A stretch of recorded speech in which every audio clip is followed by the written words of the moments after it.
Okay, here I have another sort of industrial level kind of bit of electronics. This came out of the same pile of stuff as that AM stereo monitor. Not sure it's actually directly related to it, but it might be related to the fact telecom and maintenance on that. But it's an NEC Corporation power supply. This is like, I assume, would have been originally made for a PABX or something, because it puts out DC 50 volts at 25 amps. So quite a beast of a thing. And again, it was only $25. I couldn't really resist. It is sort of saying made for 200 volt input. Oh, it's 3-phase. Oh! Oh, it is too.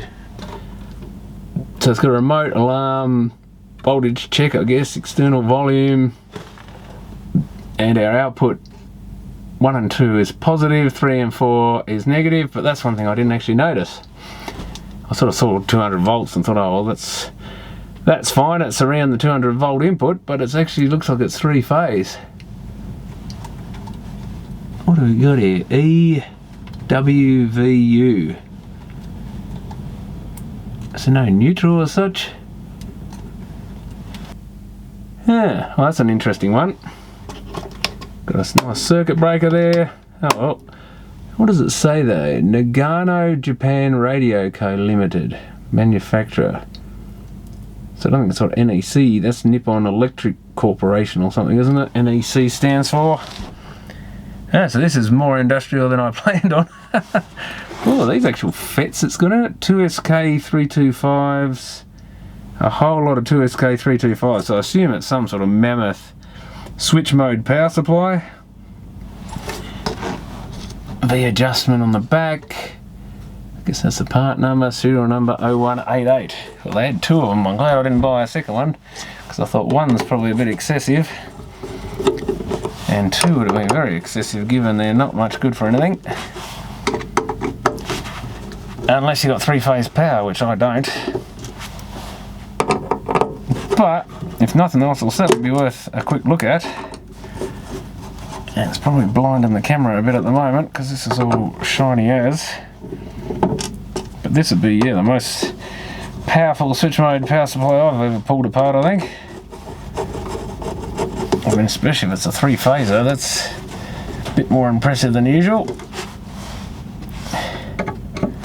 I assume we've got to take them off now. So, but yeah, I'll have to look up the specs on those FETs. We've got some nice big caps. I'm not going to touch anything in here without discharging it first, that's for sure, even though it's lower voltage in parts. But my god, look at the inductors in this thing. There's a big bank of caps there. There's another enormous capacitor here by the look of it. When your caps are like hooked up onto bus bars and stuff. Massive bank of diodes there. I don't know if that's a bridge rectifier, could be. 2000 picofarad, 400 volt. Capacitors there, some resistors. There's a great big 25 watt or something resistor down there on the thing. Another couple of massive inductors. Yeah, it's definitely a 3-phase circuit breaker. And there's your 3 phases coming in. And the ground. Got like obviously interference suppression toroidal here. I guess that's the 3 phases there. And these are probably great big metal oxide varistors or something, are they? NB401 or something. I guess that's, well, what are they labelled as? SA3. Not sure what SA stands for.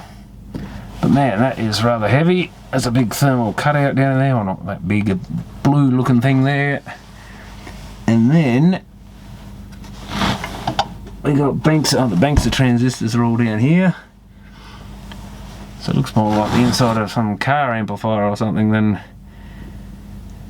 a normal switch mode power supply. But I better check. I don't know when this was last powered up.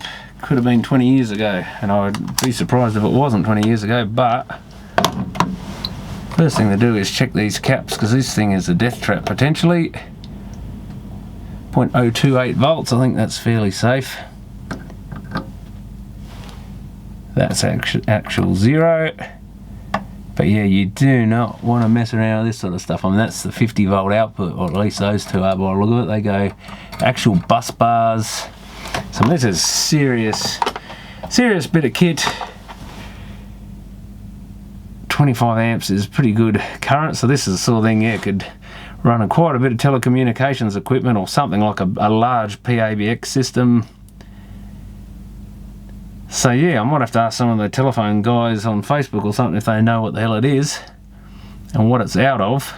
Never thought of PABXs running off three-phase, but I guess it certainly might have been the case for some of the large ones used like in large bank buildings or government buildings or something. They would be large enough when you got thousands of extensions or hundreds. You would need some pretty serious power to run that sort of thing, but I mean, it's kind of a thing of beauty in its own way. And those diodes are rippers. And yeah, it's certainly at the high industrial end. I bet there's some nice capacitors there for building amplifiers or something. I mean, those alone are probably worth more than what I paid for it. But I'm not sure I fancy trying to get them out to find out what value they are. Looks like you can undo a few screws there and the whole bank comes out probably. Bus bars and all. I guess that's the other thing, you'd have to disconnect the bus bars from, oh yeah, it looks like you just take the screw out the top. Yeah, 2 screws and that bank will come out. But they look like, you know, probably 7,500, 8,000 microfarads at a bit over probably 75 volts or something, I guess, to handle the 50 volts. That thing, that is your mains filter cap, I would assume. Although we don't just have one mains voltage, do we? But we've got 3 phases of the stuff. I'm not sure what they do with it. But that would be some ridiculous valuable. Look at that, probably 400 volts. So that would be an impressive bit of capacitor right there. And that's definitely something you do not want to touch if it's charged up even the slightest bit. Oh, that's our voltage adjust pot. And what's it got? We've got an NEC, UPC something chip. Another little NEC chip, an MB3759, I think. This must be some switch mode stuff. There's a few diodes or transistors on the heatsink there. So it's probably just a basic switch mode, and then it's basically amplified by all those output stages to crank it right up in current terms. But yeah, I assume it's just a big bank of parallel. I don't know how they do a switch mode with parallel transistors, but it can probably be done rather than just your standard old series regulator type. But you know, imagine what these things are probably worth if you had to buy them. That would make a beautiful heatsink for a high power amplifier or something. Wow. So 12 output MOSFETs. If I've got a book, the book should tell me which one's got the 2S stuff in it. 1N to 6000. So it's a 2SK 325. 2SKs. 3, nearly there. Who needs the internet? 325 did I say? MOS NFET -E, whatever that is. 450 volts at 10 amps, 120 watts. Less than 0.7 ohm. I guess that's the on resistance or something. A few other ones it's equivalent to. Yes, that's a 10 ampere at 450 volt each. Geez, also like 120 amps maximum capacity, the whole lot. They wouldn't be running them at full capacity, I wouldn't think. And whether they're maybe switching off a couple of different phases or something of the mains. Imagine if your switch mode developed a fault and blew all of them. That would be a very expensive repair, but it's an NEC, so it probably lasts 200 years without any problems anyway, because they're such beautifully built, these sort of things. These didn't have rubbishy capacitors in them or anything, and you know, the caps were generally, everything was made to be well below specs and stuff, and probably designed so that even if something does fail, it doesn't blow all the semiconductors out of it and create a massive short circuit, because that's what most switch modes like to do. When they fail, they just switch the output transistors on hard across, because they're basically switched across the mains through the inductor, the chopper transformer, and if you switch them on for more than, you know, a very short period of time, they just blow, and then you have a permanent short circuit across everything. I'm almost tempted to rip that cap out just to see what the hell it is, but I'm not sure how easy it is to get out. Bit of work. And what do we got under there? A big black, is it a solid state relay? A San Rex, whatever that is. And there's another 3-pronged, I think that's a thyristor or something. They did make big triac things in 3-pronged black square cases with a big metal backplate to hold them down. There's another massive resistor, 1k ohm, but it doesn't say what wattage, but it looks like about a 25 watter.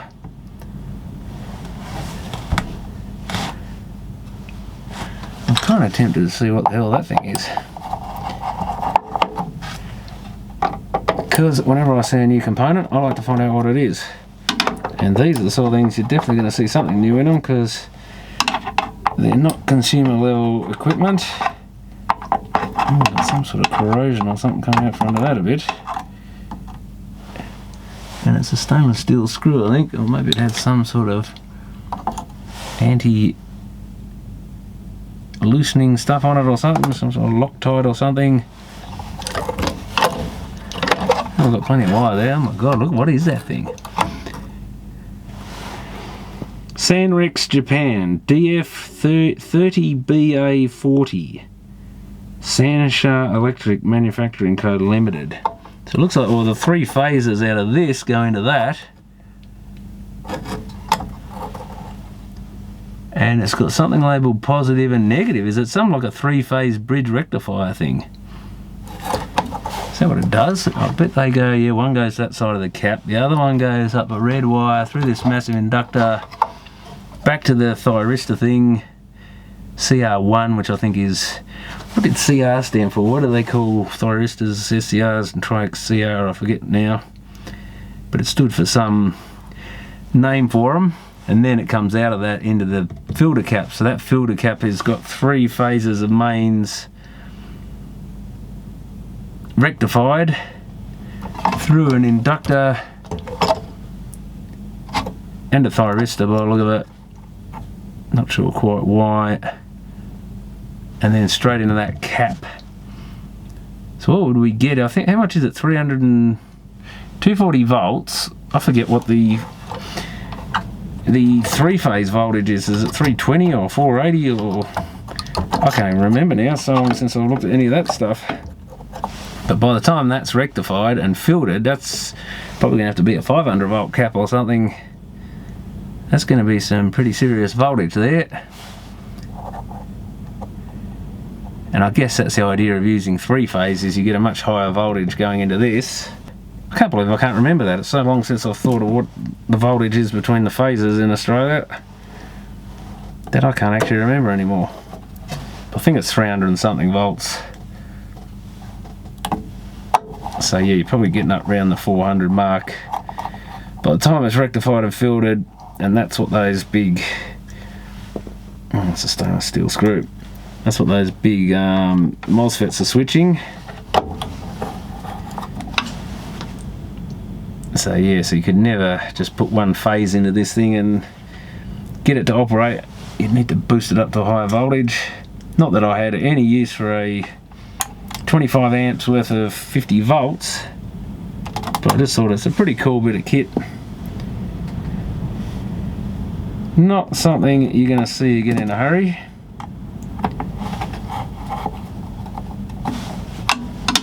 And I mean, it's all the phones are on the internet and VoIP and all that sort of stuff, aren't they? And all be internet switches which do everything now, rather than need for a solid, like a PABX type piece of equipment. That's even got heatsink transfer paste to go to the cover that I just took off. But yeah, what a machine. even though technically it's not really a machine, but people like to call them that. ST1, that's the heat, I think it's a heat switch there, thermal fuse kind of thing, or more thermal switch. It turns off if it gets too hot and then resets. But yeah, I can't see much else of any exciting. So I've got a whole bank of little inductors there. Not sure.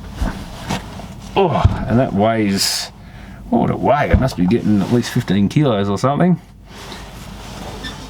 Don't know if it's quite that much, but it's not that different to a bag of cement, which is 20 kilos. Oh, there goes the camera. I'll just leave that off. Yeah, so that's got a bit of heatsink paste under there. And yeah, all good quality looking capacitors. Nothing in this looks like it's been warm whatsoever. I mean, there's dust.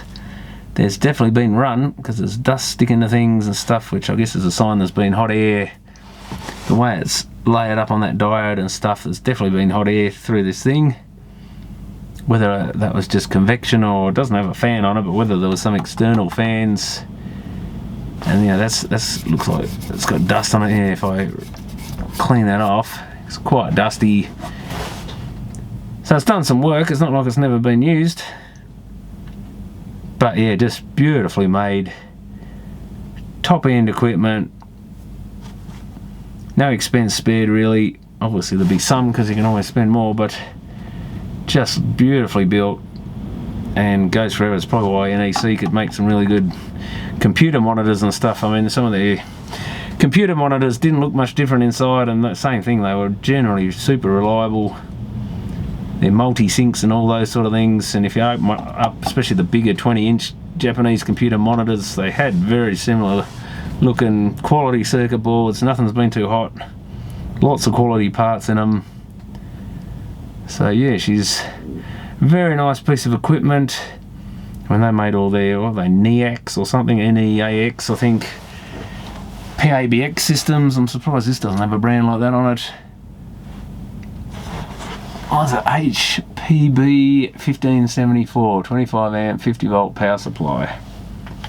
Yeah, HBP 1574 is the model number. Yeah, just a nice thing to look at. I don't know what I'm going to do with it. I could almost screw it on the wall with the cover off and just look at it, I think. But certainly if you could use any of these capacitors or something, they'd be probably perfect for most amplifiers.